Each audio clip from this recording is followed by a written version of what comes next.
You know that feeling after a long scroll? It's late. Maybe you're curled up in bed or sprawled out on the couch, phone in hand, thumb moving almost on autopilot. You keep telling yourself, just one more video, one more post. But before you know it, minutes turn into hours.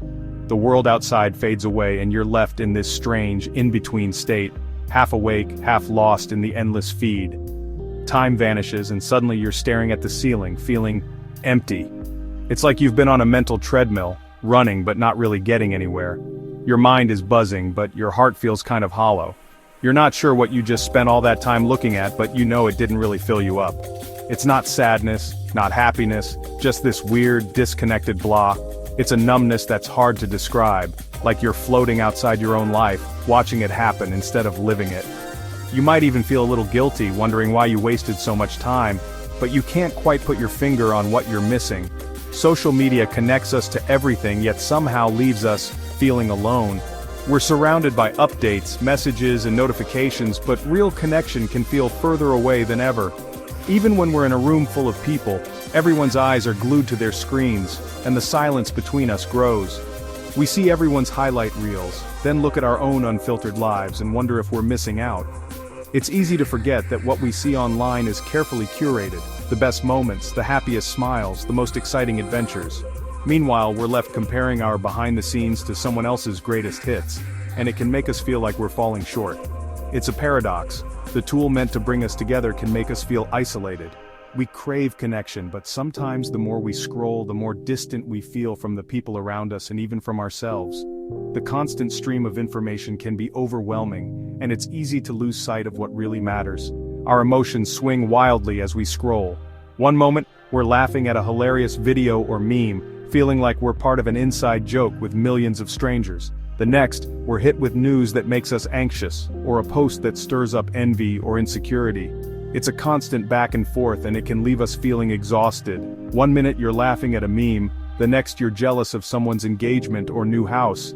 It's like riding an emotional roller coaster you never bought a ticket for, and you can't get off until you finally put the phone down. It's an emotional roller coaster, and we rarely talk about it.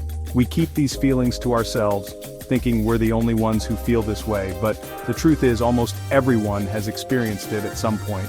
So, let's dig in. The good, the bad, and the weird. Let's talk about what's really happening when we scroll, and how it affects our minds and our moods. Because understanding it is the first step to changing it. Can we use these platforms for connection without falling into the anxiety trap? Is it possible to enjoy the fun parts of social media without letting it take over our lives? These are questions worth asking, and the answers might surprise you. I think we can, but it takes some work. It means being mindful about how we use our devices, setting boundaries, and remembering to connect with the world and the people right in front of us. Let's figure out how to make scrolling feel good again. Let's be fair, social media isn't all bad. It keeps us close to family and friends no matter where they are. Sharing photos, recipes, or just daily moments helps us feel connected. It's like a modern version of letter writing, but instant and visual. We celebrate wins, support each other, and stay in touch across distances. Beyond that, it's a goldmine for learning, discovering artists, tutorials, or new perspectives. You can pick up a hobby, learn from experts, or just get inspired. Social media gives a voice to people who might not have had one before. Activists, small businesses, and storytellers can reach the world. It builds global empathy and community. So yeah, there's a lot of good here worth remembering. One of the best things about social media? Finding your tribe. No matter how niche your interest, vintage typewriters, obscure games, balcony gardening, there's a community for you. Suddenly you're not alone in your passion. These groups offer support, advice, and a sense of belonging, especially if you feel like an outsider offline. You can be vulnerable, ask for help, and know you're understood. Online communities break down barriers, connecting people across cultures, backgrounds, and generations. You learn empathy by hearing stories different from your own. It's not just about finding people like you, but also learning from those who aren't. That's real connection. And it matters. Now let's talk about the comparison trap. It's something almost all of us fall into, often without even realizing it. In today's world, where our phones are never far from reach, it's easier than ever to peek into the lives of others, sometimes hundreds of times a day. We're constantly exposed to updates, photos, and stories that seem to showcase everyone else's best moments. You scroll, see someone's promotion, vacation, or perfect selfie, and suddenly your own life feels dull. It's almost automatic. One minute you're catching up, the next you're questioning your own choices, your achievements, even your happiness. It's the highlight reel effect. Everyone posts their best moments, not their struggles. Social media is designed to show off the wins, the celebrations, the picture-perfect smiles. Rarely do we see the arguments, the disappointments, or the days when nothing goes right. We forget that behind every perfect photo is a messy reality. The truth is, most of what we see online is carefully curated, edited, and filtered. The messy rooms, the bad hair days, the moments of self-doubt, they're all cropped out. This constant comparison breeds anxiety and sets impossible standards. We start to believe that everyone else is happier, more successful, or more attractive than we are. It can make us feel like we're always falling short, no matter how hard we try. We feel pressured to perform, to keep up, to prove we're doing great too. The urge to post our own highlights, to show that we're thriving, can be overwhelming. But deep down, it often leaves us feeling more disconnected and less authentic. But it's a game you can't win. There's always someone who seems to have more followers, more likes, more adventures, more success. The bar keeps moving, and chasing it only leads to frustration. Remember, what you see online is just a sliver of reality. It's a carefully chosen slice, not the whole story.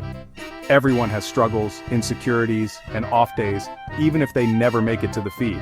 Letting go of comparison is key to a healthier relationship with social media. When you step back and put your phone down, you give yourself space to appreciate your own life, with all its ups and downs. Everyone's life is messy and imperfect, even if it doesn't look that way online. The real moments, the ones that matter, are often the ones that never get posted. Don't buy into the fantasy.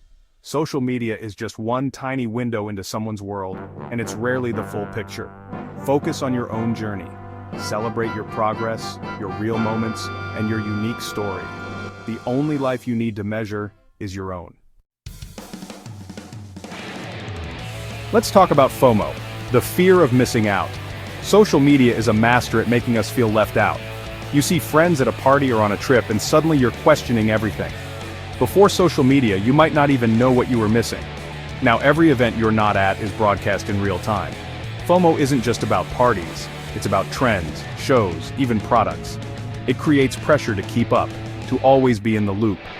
This anxiety can push us to do things we don't want, spend money we don't have, or stay glued to our phones. It's a cycle that's hard to break, but recognizing it is the first step to taking back control. Here's another issue: echo chambers. Algorithms show us more of what we already like, creating digital bubbles. We end up surrounded by people who agree with us, rarely seeing other perspectives. This makes us more polarized and less open-minded. It's easy to forget the world is bigger and more complex than our feed suggests. Breaking out means following different voices, reading widely, and challenging our own views. It's uncomfortable, but it helps us grow. Don't let your feed shrink your world.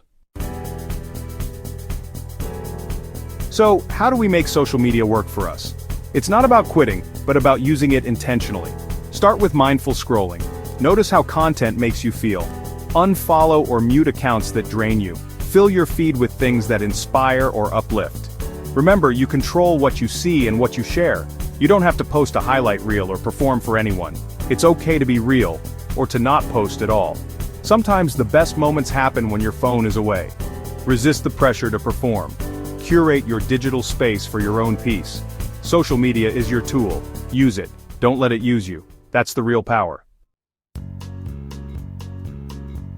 Setting boundaries with your phone is crucial in today's hyper-connected world.